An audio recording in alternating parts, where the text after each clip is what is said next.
यावेळी सायंकाळचे 7:30 होत आहे. आपण ऐकत आहात आकाशवाणी यवतमाळ केंद्राचे कार्यक्रम 102.7 मेगा.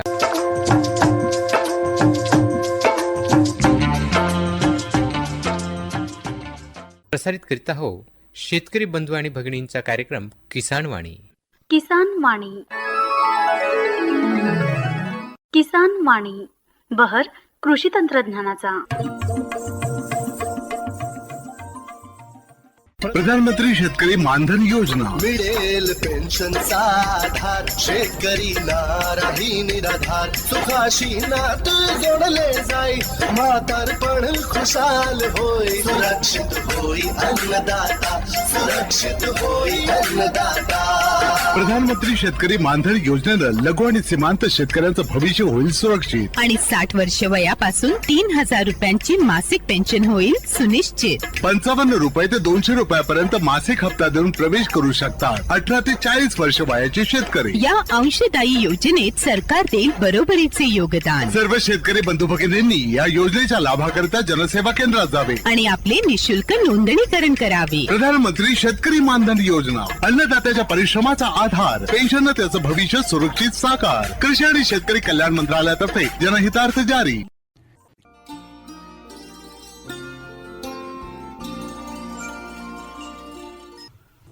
शेतकरी बंधू आणि भगिनींनो, कार्यक्रमात सुरुवातीला ऐकूया दीपस्तंभ महिला बचत गटाच्या उपाध्यक्षा वंदनाताई महादेवराव मुंगले, मुक्काम पोस्ट पिंपळगाव रुईकर, तालुका कळंब, जिल्हा यवतमाळ यांची शिवानी वानखडे यांनी घेतलेली मुलाखत. स्त्री म्हणजे अडथळ्यांवर मात, स्त्री म्हणजे क्षणांची साथ, तुझ्या कर्तृत्वाला सर्वांचा सलाम, अशी ही स्त्री. शेतकरी बंधूंनो आणि भगिनींनो नमस्कार. मंडळी, आज आपण किसान वाणी या कार्यक्रमामध्ये बातचीत करूयात वंदना महादेवराव मुंगले या ताईंसोबत. नमस्कार ताई. नमस्कार मॅडम. आकाशवाणीच्या स्टुडिओमध्ये आपलं सहर्ष स्वागत. नमस्कार. मला सांगाल ताई, तुम्ही प्रथमतः तुमचं संपूर्ण नाव सांगाल? माझं संपूर्ण नाव वंदना महादेवराव मुंगले. अच्छा. मुक्काम पोस्ट पिंपळगाव रुईकर, तालुका कळंब, जिल्हा यवतमाळ. नक्कीच. तुम्ही बचत गट चालवतात. हो. बरोबर. तुमच्या बचत गटाचं नाव काय आहे? माझ्या बचत गटाचं नाव दीपस्तंभ महिला बचत गट पिंपळगाव रुईकर. अच्छा. या बचत गटामध्ये तुम्ही कुठल्या पदावर आहात?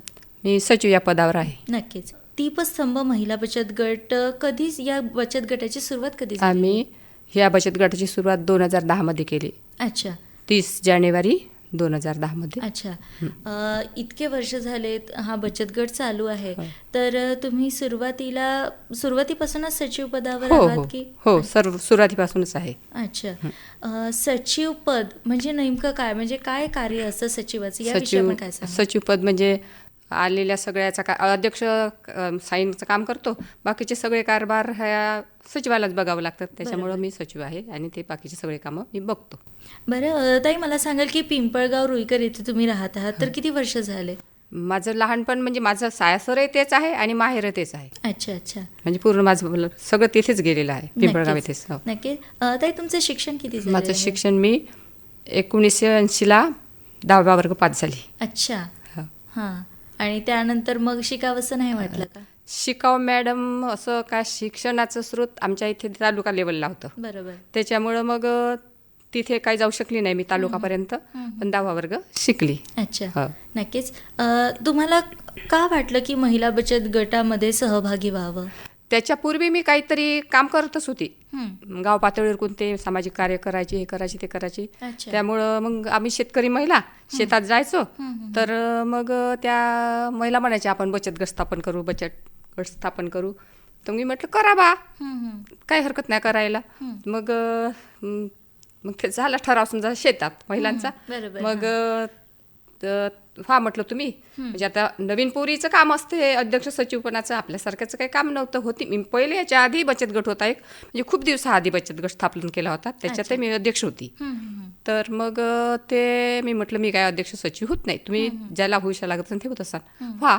मग त्याच्यातल्या काही पोरी फिरल्या त्या अध्यक्ष सचिवासाठी, मग त्या काही कोणी तयार झाल्या नाही. मग असे आमचे 1 महिना गेला, 30 तारखेपर्यंत, जानेवारी महिन्याच्या 30 तारखेपर्यंत पहिला दिवस उगवला. मग कोणीच अध्यक्ष सचिव झाले नाही. ते म्हणे मी नाही, ते म्हणे मग मुलगा म्हणे आई नाही होत कोणी, तर तू हो ना म्हणे. मी म्हटलं अरे मी पहिलेच करून आहे, हे टांगती तलवार काही माझ्या डोक्यावर ठेवू नको. तर मग तरी पण मग हो म्हणेत. मग मी म्हटलं मी अध्यक्ष नवीन पोरीलीच करायचं म्हटलं. मग अध्यक्ष नवीन मुलगी आहे म्हणजे यंग पोरगी आहे आणि मी मग सचिव राहिली. मी म्हटलं तू अध्यक्षासाठी सहीसाठी तू कुठेही जा, मी बाकीचं सांभाळते म्हटलं, तरी व्यवहार मलाच सांभाळावं लागते. तेवढे काही ती म्हणजे ह्याच्यात आहे नाही. नक्कीच. तर तुमच्या या बचत गटामध्ये इतके वर्ष झाले, तर काय तुमचा अनुभव आहे? बराचसा अनुभव आहे. आम्ही नाही का बचत गटाच्या माध्यमातून कोणाला कर्ज देतो. आमची स्वतःची बचत गटाची शेवळ्याची मशीन आहे आणि आमच्या ज्या महिलांच्या अडचणी आहेत हे आम्ही दूर करतो. आणि विशेष म्हणजे कोणाला खूपच अडचणी असल्या शेतकऱ्यांना हे सुद्धा त्यांच्या आम्ही पैशाच्या माध्यमातून दूर करतो. अच्छा, नक्कीच. सुरुवातीला बचत गट जेव्हा तुम्ही चालू केला, तर ठेव रक्कम काय होती? आमच्याकडे आमची फक्त 50 रुपये बचत होती. आणि एवढंच आमचा उद्देश होता का एवढीच आपण बचत करायची आणि याच्यातून आपला व्यवहार करायचा. मग त्याच्यानंतर आमच्या तेव्हा 2010 काही जास्त बचत गट होते ना पिंपळगावला, फक्त 3 बचत गट होते. तर पूर्णपणे आमचा बचत गट होता दारिद्र्यरेषेखाली. आमच्या सर्व महिला दारिद्र्यरेषेखाली होत्या. त्याच्यामुळे मग आम्हाला सरकारचं कर्ज मिळालं, अनुदान म्हणजे 50% अनुदान. सर्व महिला दारिद्र्यरेषेखाली असल्यामुळं. आणि 3 बचत गट होते, तर 3 पैकी त्याच्यातील काही महिला ज्या होत्या त्यांच्याकडे कर्ज होतं बँकेचं, त्याच्यामुळे त्या दोन्ही गटांना काही मिळालं नाही. आणि आमच्या दीपस्तंभ महिला बचत गटाला कर्ज मिळालं 3 लाखाचं. 3 लाख कर्ज मिळालं. मग त्याच्यातून आम्हाला जे 50% अनुदान होतं, तर ते 50% अनुदान आम्ही त्याच बँकेमध्ये आमच्या पासबुकात जमा ठेवलं. आणि उरलेले पैसे जे होते 1,50,000 त्याच्याशी आम्ही व्यवहार केला. मग तो व्यवहार असा केला की आम्ही स्वतः, मग आमच्या महिलांनी कोणीच पैसे नाही घेतले ते. मग आम्ही नाही का ते पैसे सगळे शेतकऱ्यांना दिले. मग शेतकऱ्यांना दिलं तर थोडं जास्त व्याजानं दिलं. त्याच्यामुळं मग ते आमचं व्याजाचे पैसे वाढत गेले. मग आम्हाला त्याच पैशाचे आम्हाला 2 लाखाच्या कमी जास्त 2 लाख रुपये त्याचे झाले समजा आमचे 2 वर्षात. मग 2 वर्षात झाले मग 2 लाख रुपये. आणि हे जे आम्हाला 3 लाख कर्ज दिलं होतं बँकेने, ते आमचे 50% त्या बँकेतच होते शिल्लक. त्याच्यामुळे आम्हाला काही जास्त पैसे भरावे लागले, आलेले व्याजच भरावं लागलं. मग ते जे पैसे होते मग त्याचा आम्ही हिशोब केला. त्याचा हिशोब केला मग त्याच्यातले हिशोबाचे पैसे आम्हाला एकही केलं 15,000 रुपये प्रत्येकीच्या मिळाले. मग पुन्हा नव्यानं सुरू केलं. नव्यानं सुरू केलं मग पुन्हाही आम्ही कर्ज घेतलं. मग असं घेतच राहिलो. मग घेतलं मग त्याच्यात मग आमची पुन्हा वाढ होत गेली. मग पुन्हा दुसऱ्यांदा आम्ही हिशोब केला पुन्हा 5-6 वर्षांनी 4 वर्षांनी. तर मग पुन्हा आम्हाला 10,000 रुपये एकूण आम्हाला 25,000 रुपये तोपर्यंत आले. हो, एका महिलांना. हो, पहिले महिलेला. हो. आणि मग त्याच्यातून मग आम्ही शेवळ्याची मशीन घेतली स्वतः. म्हणजे महिला बचत गटाच्या सगळ्या महिलांनी मिळून स्वतः कर्ज नाही घेतलं, आम्ही स्वतःच घेतली. दीपस्तंभ महिला बचत गटाच्या आमच्या स्वतःच्या पैशानं. आणि मग ते सुरू केली. त्याच्यात आम्हाला थोडासा नफा मिळाला. आणि हो, मग असे मग कोणते गाव पातळीवर कोणते आलेले कामं कोणाच्या म्हणजे बहुतेक आम्ही शाळेच्या मुलांसाठी कर्ज देतो आणि लागलंच तर कोणाच्या आजारासाठी. अरे वा, खूप सुंदर उपक्रम आहे तुमचा. खरं तर माझा तुम्हाला याच्यानंतरचा प्रश्न हाच होता की महिला बचत गटामध्ये ज्या सहभागी होतात महिला, तर बऱ्याचशा महिलांचं असं स्वप्न असतं की त्यांच्या बचतीच्या पैशातून त्यांना थोडाफार छोट्या प्रमाणात का होईना पण एक व्यवसाय सुरू करायचा असतो. तर तुम्ही संपूर्ण महिला मिळून तुम्ही एक व्यवसाय सुरू केला शेवळ्यांचा. तर याला किती वर्ष झालेत? याला तरी झाली 7 वर्ष झाली. अच्छा, नक्कीच. तर काय प्रतिसाद आहे या शेवळ्याच्या मशीनचा? त्याचा प्रतिसाद असा आहे मॅडम, आमच्या सगळ्याच्या मजुऱ्या निघते त्याच्यात. म्हणजे 2च महिने व्यवसाय चालतो तो. एप्रिल आणि मे. मग नंतर जून महिन्यात पाऊस सुरू होते तर हो बंद होते. मग तेवढ्यात आमचा तो खर्च निघते. आणि मग आता 2 वर्ष झालं असं की मग महिला आता त्रासल्यासारख्या करतात. मग ती मशीन आम्ही एका आमच्याच गटातील महिलाला म्हणजे यानं दिली, भाड्यानं दिली. तिच्याकडून आम्हाला 5,000 रुपये भाडं मिळतं. अच्छा, हो का? अरे वा, 2 महिन्याचे. नक्कीच. बरं, मला सांगा, जेव्हा तुम्हाला ही शेवळ्याची मशीन मिळाली तर त्यासाठी तुम्हाला कोणी सांगितलं की ही मशीन कशी चालवावी किंवा हा व्यवसाय कसा करावा? नाही, त्याचं नाही का म्हणजे असं आम्ही यायचो अध्यक्ष आणि सचिव कुठेतरी जायचं, असंच मेळावे असायचे तर त्या ठिकाणी मग महिला गोष्टी करायच्या. अशा शेवळ्याची मशीन किंवा पापडची मशीन किंवा पत्रावळ्या बनवायची मशीन अशा बघायचो आम्ही. मग त्याच्यात मग आम्हाला योग्य अशी वाटली का शेवळचीच मशीन घ्यावा. मग आम्ही शेवळची मशीन बरोबर कमीत कमी ने सावलीतलं काम बरोबर. आणि कमीत कमी पैशात ते व्यवहार. नक्कीच. मग त्याच्यामुळे मग म्हणजे उत्पन्न मजुरी भरपूर असं होतं, म्हणून त्याच्यामुळे आम्ही शेवळ्याच्याच मशीनची निवड केली. नक्कीच. खूप छान. मला सांगाल ताई की महिला बचत गटामध्ये तुमचा आधीचा पण एक महिला बचत गट होता आणि त्याच्यानंतर मग तुम्ही हा दीपस्तंभ यामध्ये तुम्ही सुरुवात केली. तर इतक्या वर्षाचा अनुभव काय सांगाल तुम्ही, म्हणजे ज्या महिला आहेत ज्यांना बचत गटामध्ये सहभागी व्हायचं आहे त्या महिलांना तुम्ही काय सांगाल? त्या महिलांना हे सांगू की बचत गट स्थापन करणं हे योग्यच आहे, करायलाच पाहिजे. आपण महिलांना काही कुठे आता भरपूर हे वाव आहे मला जाण्यासाठी, पण याच्या आधी 10 वर्षाच्या पूर्वी काही एवढं होतं नाही, 10-20 वर्षाच्या आधी एवढं होतं नाही. तर त्याच्यामुळं महिला बचत गटाच्या मार्फत बाहेर निघाल्या घराच्या, आपले बँकेचे व्यवहार माहीत झाले, त्याले बाकीच्या ठिकाणचे व्यवहार माहीत झाले, मेळाव्यात जायचं माहीत झालं. नाही तर महिलांना घराच्या शिवाय काही माहीत नव्हतं. त्याच्यामुळे हे बऱ्याचशा त्याच्या म्हणजे उन्नती झाली महिलांची. त्यांना समजायला आलं का आपण असं केलं पाहिजे, बँकेत गेलं पाहिजे. काही ठिकाणी म्हणजे असं आमच्याच गटातील महिला आताही म्हणजे पुढे सरसावले येत नाही का आम्ही हेच कशासाठी जाऊ, तुम्ही अध्यक्ष सचिव जा. आत्ताही पण आम्ही दोघींनाच जावं लागतं. त्यांना म्हटलं का तुम्ही जा, बचत भरायला सुद्धा जा, पण तिथे पण त्या यायला तयार नाही. अच्छा. परंतु कसं महिलांनी सगळ्याच कामात क्षेत्रात आता महिला समोर जात आहे. तर जसं आता बँकेचे व्यवहार जर तुमच्या ह्याच्यात असेल तर तुम्ही सचिवच करता हो ना बँकेचे व्यवहार, तर बाकीच्या महिलांना पण संधी मिळायला हवी नाही का, असं वाटतं? सगळ्यांनाच मिळायला पाहिजे. नक्कीच. म्हणून त्यासाठी आम्ही मग आमची एक महिला अध्यक्षासोबत किंवा मी गेली तिच्यासोबत घेऊन जातो. पाहावा तुम्ही या, नाहीत मग त्याच्याकडे हे आपलं पासबुक देऊन टाकायचं, तुम्ही विचारून या साहेबांना कसं करायचं, काय करायचं, किंवा बचत भरा असं म्हणजे कधी कधी त्यांना सांगतो. नक्कीच. खूप छान कार्य आहे. ताई मला सांगाल की तुमच्या महिला बचत गटामध्ये एकूण किती महिला आहेत? आमच्या महिला बचत गटामध्ये 11 महिला आहोत. 11 महिला आहेत. तर यामध्ये काही वाढ होत असते का, किंवा मग एक असतं एक आकडा जो नियोजित असतो की नाही इतक्याच महिला असायला आजपर्यंत 11च आहे. 11च आहे. आणि तुम्ही दोघी जण त्याच्यातून मग एक नाही का एक महिलेची डेट झालेली आहे. अच्छा. आता आम्ही सध्या 10 महिला आहोत. अच्छा.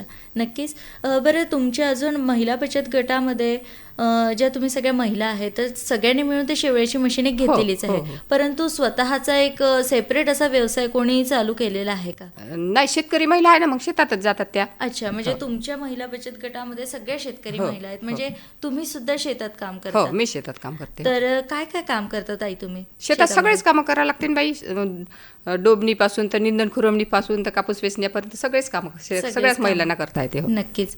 मला सांगाल की हा दीपस्तंभ जो महिला बचत गट आहे तर याला तर आता म्हणजे बरेच वर्ष झाले आहेत, 11-12 वर्ष झालेले आहेत, परंतु या गटाचं काही एक लिमिट असते का, वर्षापर्यंत हा बचत गट चालू ठेवावा किंवा काय, याविषयी तुम्ही काय सांगा? नाही, त्याविषयी आम्हाला अजून कोणी सांगितले नाही. आमच्यात तसे म्हणजे वाद झालेच नाही का आपण गट बदलवू किंवा अध्यक्ष सचिव बदलवू, असं गिसं काही झालं नाही. आणि आमचं आहे तेच सुरू आहे ना. आताही जरी आपण म्हटलं, मी तर मला कंटाळल्यासारखं वाटतं अध्यक्ष सचिवाचा, तर मग त्यांना म्हटलं का आपण तुम्ही व्हा, तर कोणीही तयार होत नाही. अच्छा. हो, अध्यक्ष सचिव होण्यासाठी आम्ही दोघी आहोत, त्याच आहोत. नक्कीच. मला सांगाल की आता इतके वर्ष झाले आहेत या बचत गटाला सुरू होऊन, तर तुम्हाला काय वाटतं, तुमचा अनुभव तुम्ही काय सांगाल की बचत गटामध्ये सहभागी झाल्यानंतर काही तुम्हाला नाविन्यपूर्ण शिकायला मिळालं, किंवा मग बचत हा तर एक ऑप्शन तर आहेच, म्हणजे त्याच्यासाठीच आपण त्यामध्ये सहभागी होतो, परंतु लाभ कशा प्रकारे तुम्हाला मिळाला, किंवा तुम्ही काय सांगाल बाकीच्या महिलांना की बचत गटामध्ये तुम्ही सहभागी होऊ शकता याविषयी असं का, बचत गटाच्या मार्फतून आपल्या सगळ्याच अडचणी दूर होते. बरोबर आहे की नाही? म्हणजे आपल्याला आपण समजा कोणालाही गाव पातळीवर कुणाकडे कर्ज मागायला गेलं तर कोणी देत नाही वेळेवर. आपल्या बचत गटामध्ये जर आपले पैसे असले, सामूहिकही पैसे असू द्या, तर आपण मागू शकतो त्याले. पण जर आपण कोणत्या सावकारशाही म्हणा किंवा कोणाला मागायला गेलं तर आपल्याला कोणी पैसे देत नाही वेळेवर. त्याच्यामुळे आपण सगळ्या कोणत्याही महिला असू द्या, कोणतेही गट असू द्या, त्यांनी जर बचत गटात सहभाग घेतला आणि त्यांचे जर पैसे जमा असले बचतीमध्ये, तर त्या कधीही मागू शकते आणि त्या अडचणी आपल्या दूर होऊ शकते. त्यात मोठमोठ्या अडचणी दूर होऊ शकते. कशा की आपल्या मुलाचं शिक्षण आहे, किंवा आपल्या घरी आजारी आहे, किंवा कोणाचे लग्न बिग्न असू शकतात, किंवा खूपच मोठमोठ्या अडचणी येतात कोणत्याही, त्या आपण ह्या माध्यमातून दूर करू शकतो. आणि महिला म्हणजे अशा हळव्या मनाच्या असते, त्या काम करू शकतात. पुरुष नाही करणार, पण महिला करू शकते. आपण म्हटलं का आपलं मुलं आजारी आहे बा, आणि पैसे नसले तरी त्या कुठूनही तरी गटाच्या माध्यमातून देऊ शकतात. असं म्हणजे आमचे स्वतःचे अनुभव, आम्ही कितीतरी लोकांचे असे कामं केले. आम्ही स्वतःचे करतो आणि बाहेरच्या लोकांचे आजार म्हटलं की आम्ही धावून काम करतो आणि मुलांचं शिक्षण. उपक्रम कसा आहे किंवा तुम्ही कशा प्रकारे सहभागी होऊ शकाल याविषयी? महात्मा ज्योतिबा फुलेची पुण्याई समजा, सावित्री माताची पुण्याई समजा, जिजामाई, अशा सर्व महिलांची पुण्याई म्हणून आपल्याला हे स्थान मिळालं. आणि आपल्याला याच्यापूर्वीच्या महिला, स्वातंत्र्याच्या आधीच्या महिलांना काय होतं, काहीच नव्हतं. त्याच्यामुळे महिलांनी ह्या काही नाही काही आपल्यावाली प्रगती सांगून किंवा काहीतरी करून असं पुढं सरसावल्या पाहिजे आणि काहीतरी केलं पाहिजे. नक्कीच. धन्यवाद वंदनाताई, तुम्ही आकाशवाणीच्या स्टुडिओमध्ये आलात. अगदीच दिलखुलास अशी तुम्ही बातचीत आणि इथे आलात त्याविषयी धन्यवाद. आणि मला या आकाशवाणीत तुम्ही संधी दिल्याबद्दल तुमचे धन्यवाद, आकाशवाणीचे धन्यवाद. नमस्कार. नमस्कार. आताच आपण दीपस्तंभ महिला बचत गटाच्या उपाध्यक्षा वंदनाताई महादेवराव मुंगले, मुक्काम पोस्ट पिंपळगाव रुईकर, तालुका कळंब, जिल्हा यवतमाळ यांची शिवानी वानखडे यांनी घेतलेली मुलाखत ऐकलीत. शेतकरी बंधूंनो, प्रधानमंत्री किसान सन्मान निधी योजनेचा 23वा हप्ता 20 जून 2026 रोजी शेतकऱ्यांच्या बँक खात्यात जमा होणार आहे. पंतप्रधान श्री नरेंद्र मोदी यांच्या हस्ते पश्चिम बंगालमध्ये हुगळी येथून या हप्त्याचे वितरण केले जाईल आणि पात्र शेतकऱ्यांना थेट लाभ हस्तांतरण डीबीटीद्वारे प्रत्येकी ₹2000 मिळतील. आया खुशियों का पैगाम पीएम किसान. माननीय प्रधानमंत्री श्री नरेंद्र मोदी 20 जून को हुगली, पश्चिम बंगाल से प्रधानमंत्री किसान सम्मान निधि की 23वीं किश्त जारी करेंगे. इसके तहत 9 करोड़ 44 लाख से अधिक किसानों के खातों में 18,880 करोड़ रुपए से अधिक की सम्मान राशि सीधे हस्तांतरित की जाएगी. पीएम किसान की इस किश्त के साथ ही किसानों को हस्तांतरित कुल राशि 4,46,000 करोड़ रुपए से अधिक हो जाएगी, जो करोड़ों किसान परिवारों को आर्थिक संबल प्रदान कर रही है. अन्नदाता का बढ़ता मान, पीएम किसान.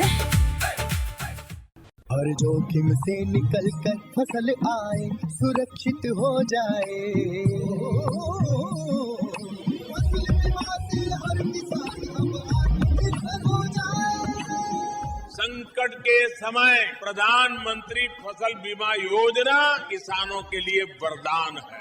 अब सूखा पड़े या बाढ़ आ जाए, कोई डर नहीं. अब ओले पड़े या कीट पतंगे फसल खा जाए, कोई फिक्र नहीं, क्योंकि हमने लिया है प्रधानमंत्री फसल बीमा. बुआई से फसल कटाई तक हर जोखिम का दावा, न्यूनतम प्रीमियम पर अधिकतम भुगतान का वादा. योजना से हर साल जुड़ रहे हैं 5 करोड़ से ज्यादा किसान. अब आपकी है बारी. नजदीकी कृषि कार्यालय, सहकारी समिति, बैंक शाखा, अधिकृत बीमा कंपनी या जन सेवा केंद्र में स्वेच्छा से करा सकते हैं पंजीकरण. फसल बीमा पोर्टल या फसल बीमा ऐप द्वारा भी कराया जा सकता है पंजीकरण. प्रधानमंत्री फसल बीमा योजना, आपकी फसलों का संपूर्ण सुरक्षा कवच. कृषि एवं किसान कल्याण मंत्रालय, भारत सरकार.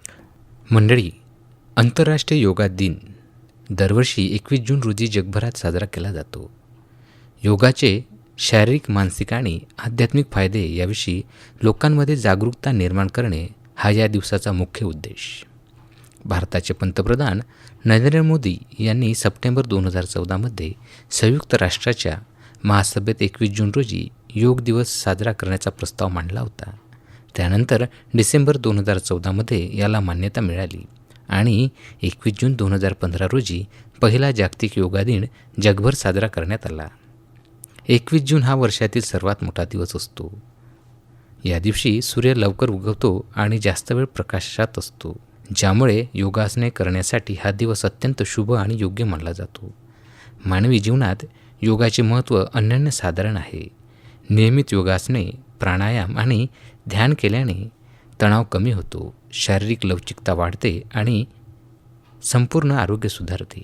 योगामुळे शरीरातील स्नायू बळकट होतात आणि पचनशक्ती सुधारते. ध्यान आणि प्राणायाम केल्याने मानसिक ताण आणि चिंता दूर होते, तसेच एकाग्रता वाढते. योग आपल्याला निसर्गाशी जोडतो आणि आत्मजागरूकता वाढण्यास मदत करतो. तर शेतकरी बंधू आणि भगिनींनो, पुन्हा भेटूयाच पुढील कार्यक्रमामध्ये. तोपर्यंत मी सुमेध मुंगले घेतो आपली रजा. नमस्कार. माहितीचा वावर किसान वाणी.